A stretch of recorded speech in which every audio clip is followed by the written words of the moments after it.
ubwo n'Ububiligi mvuga kandi aza kubwihanangiriza ndabisubiza. Hadaciyeho n'umunsi umwe Perezida wa Repubulika y'u Rwanda Paul Kagame yihanangirije Ububiligi. Byarangiza rero Ububiligi bwakoroneje ibyo bihugu bitatu, ngira ngo ni nabwo ni nazo koloni gusa zakoronijwe n'Ababiligi eshatu.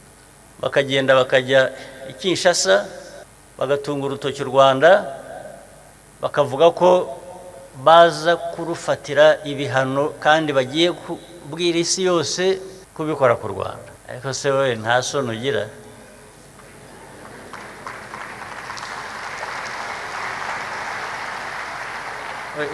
Isoni aho zikwiye gutangirira guhamagarira isi yose guteranira ku Rwanda koko.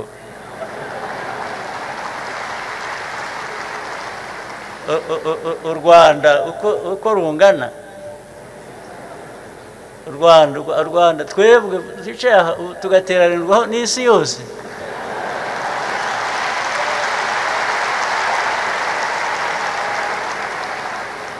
Ibyo ntibikwiye kuba biteye isoni abantu bamwe baturetse ko turaho twirwanaho twirwariza dushaka kubaho. Mu buryo bwacu butari bwinshi cyane turaza guhangana nabo.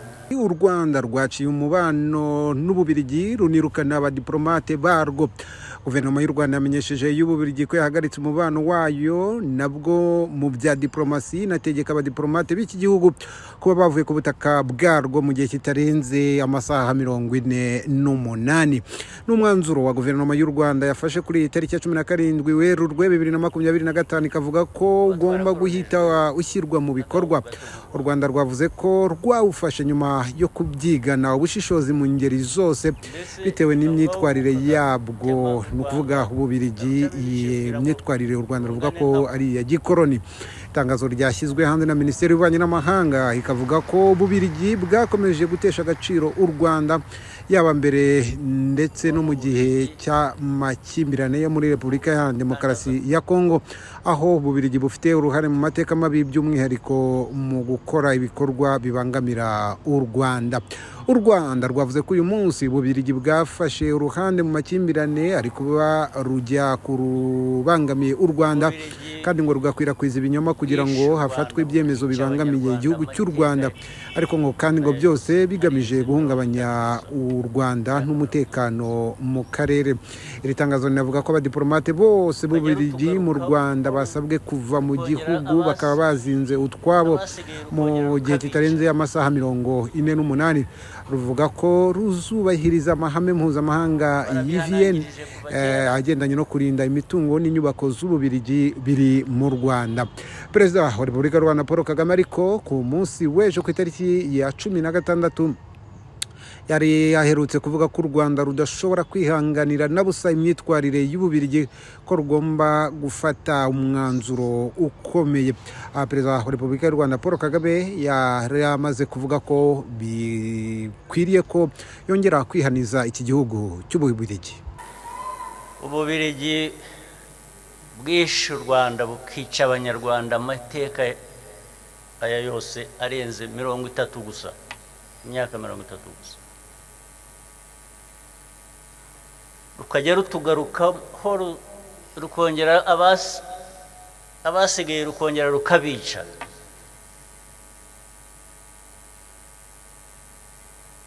Twarabihanangirije kuva kera, turaza kubihanangiriza n'ubu ngubu.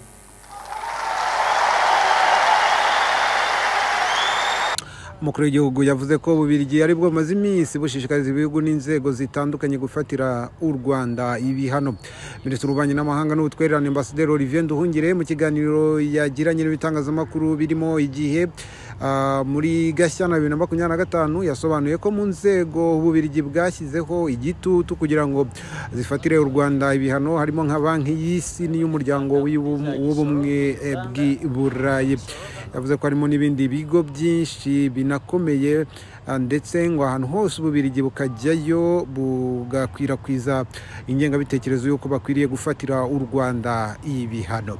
Perezida wa Repubulika y'u Rwanda Paul Kagame yavuze ko ububirigi bwahereye kera bubangamira u Rwanda kugeza naho bwanze ambasaderi warwo Vincent Karega bishingiye ku kuba ngo ataritwaye neza mu bibazo bya Repubulika Iharanira Demokarasi ya Kongo.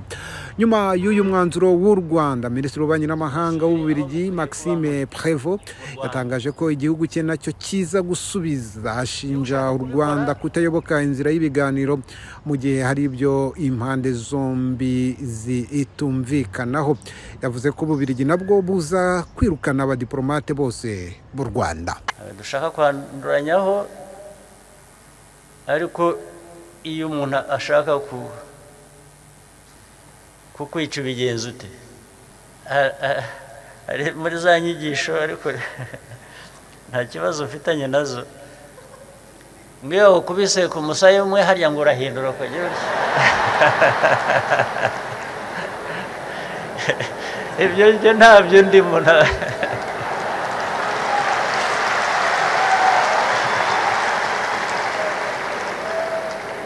Mumbabarire mu nyumve, nta n'uwo mbisabye ngo ariko bigira rwose. Mu yandi makuru wagezweho nuko Perezida Cyril Ramaphosa wa Afurika y'Epfo we yatangaje ko ingabo ziri mu butumwa bwa Afurika y'Amajyepfo SADC ziri mu burasirazuba bwa Repubulika ya Demokarasi ya Kongo zidahita zitaha. Tariki ya 13 Werurwe abakuru b'ibihugu byo muri SADC bafashe umwanzuro wo guhagarika ubu butumwa mu gucyura vuba abo basirikari babaga mu burasirazuba bwa Repubulika ya Demokarasi ya Kongo kuva mu Kuboza 2023. Aba bakuru b'ibihugu rero bagaragaje ko bashyigikiye inzira ya politike nk'uburyo bwonyine bwahagarika intambara yo mu burasirazuba bwa Repubulika Iharanira Demokarasi ya Kongo ikanazana amahoro n'umutekano birambye. Perezida Ramaphosa yasobanuye ko icyemezo cyo gukura ingabo mu za SADC muri Repubulika Iharanira Demokarasi ya Kongo biri mu ngamba zigamije kurema icyizere hagati y'abarebwa n'ibiganiro bya politike. Uyu mukuru w'igihugu ariko yasobanuye ko iki cyemezo ari intambwe nziza yatewe, bityo ko idakwiriye kubonwa nko gutsindwa kw'ingabo za SADC, ahubwo avuga ko iri mu murongo wo guhagarika imirwano. Ntabwo abakuru b'ibihugu bya SADC bashyizeho ingengabihe y'uburyo izi ngabo zizataha, ariko nko muri Afurika y'Epfo komisiyo y'inteko ishinga amategeko yateguje ko izasaba minisitiri w'ingabo ibisobanuro by'igihe izo ngabo zigomba kuba zageze mu gihugu cyabo. Ubwo tuvuze ku biganiro n'ibiri kubera mu burasirazuba bwa Repubulika ya Demokarasi ya Kongo, reka tubabwire ko Minisitiri w'Ububanyi n'Amahanga n'Ubutwererane Ambasaderi Olivier Nduhungire na Minisitiri w'Ingabo Juvenal Marizamunda bitabiriye inama y'abaminisitiri bo mu muryango wa Afurika y'Uburasirazuba n'Afurika y'Amajyepfo SADC. Inama iri kubera i Harare muri Zimbabwe kuri uyu wa 17 Werurwe 2025, iyobowe na Minisitiri w'Intebe akaba na Minisitiri w'Ububanyi n'Amahanga wa Kenya Dr. Musalia Mudavadi na mugenzi we wo muri Zimbabwe Professor Amoni Murirwa. Ni Professor Amoni Murwira. Abaminisitiri bari kuganira kuri raporo yakozwe n'abagaba bakuru b'ingabo zo muri iyi miryango tariki ya 24 Gashyantare kwihagarikwa ry'imirwano n'ubushotoranyi mu korohereza ibikorwa by'ubutabazi mu burasirazuba bwa Repubulika Iharanira Demokarasi ya Kongo. Bari kuganira kandi kwishyirwaho ry'urwego tekinike rwo mu bunyamabanga bw'iyi miryango ruzagenzura ishyirwa mu bikorwa ry'imyanzuro yo kugarura amahoro mu burasirazuba bwa Repubulika Iharanira Demokarasi ya Kongo yafashwe n'abakuru b'ibihugu ubwo bahuriraga i Dar es Salaam muri Tanzania ku ya 8 Gashyantare uyu mwaka. Aba baminisitiri kandi bari gutegura umurongo w'uburyo imyanzuro yo kugarura amahoro mu burasirazuba bwa Repubulika ya Demokarasi ya Kongo izashyirwa mu bikorwa mu gihe gito kiringaniye n'ikirere, banarebera hamwe amafaranga azakenerwa. N'abaminisitiri bo muri EAC na SADC ikurikiye yahuje abagaba bakuru b'ingabo ku ya 16 Werurwe nayo yabereye i Harare. General Mubaraka Muganga w'u Rwanda nawe yari yayitabiriye. ntabwo twasoza tutababwiye ku makuru ya M23 noneho biravuga ko yageze mu nkengero z'umujyi wa Walikale. Umutwe witwaje intwaro wa M23 ukomeje imirwano n'ihuriro ry'ingabo za Repubulika ya Demokarasi ya Kongo muri teritwari ya Walikale, intara ya Kivu y'Amajyaruguru, ari nako wagura ibirindiro byawo. M23 yinjiye muri Walikale inyuze mu burasirazuba bwaho nyuma yo gufata agace ka Kashebere na Kibati ku ya 12 Werurwe 2025.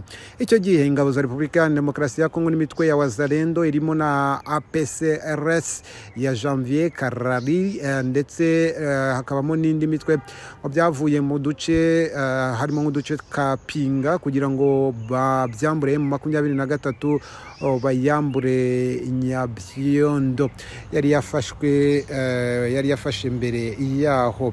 Ariko kandi uko ihuriro ry'ingabo za Repubulika ya Demokarasi ya Kongo rigaba ibitero kuri M23 rigamije kwisubiza ibice ryambuwe, niko ritakaza ibice n'ibindi bice byinshi muri Walikale nk'uko byagenze no mu zindi teritwari eshanu za Kivu y'Amajyaruguru. Tariki ya 14 Werurwe 2025 M23 yinjiye mu gace ka Nteya gaherereye muri groupement ya Ihana. Ku munsi ukurikiyeho ifata Kibua iri mu birometero bigera kuri 80 uvuye muri centre ya Walikale.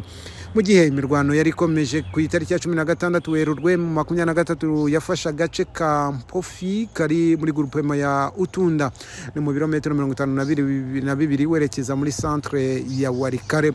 Naho mu gitondo cyo kuri iyi tariki ya 17 Werurwe ikomereza muri centre ya Mutako iri mu groupement ya Banabange. Centre ya Mutako iri mu ntera y'ibirometero 25 werekeza muri centre nkuru ya Walikale.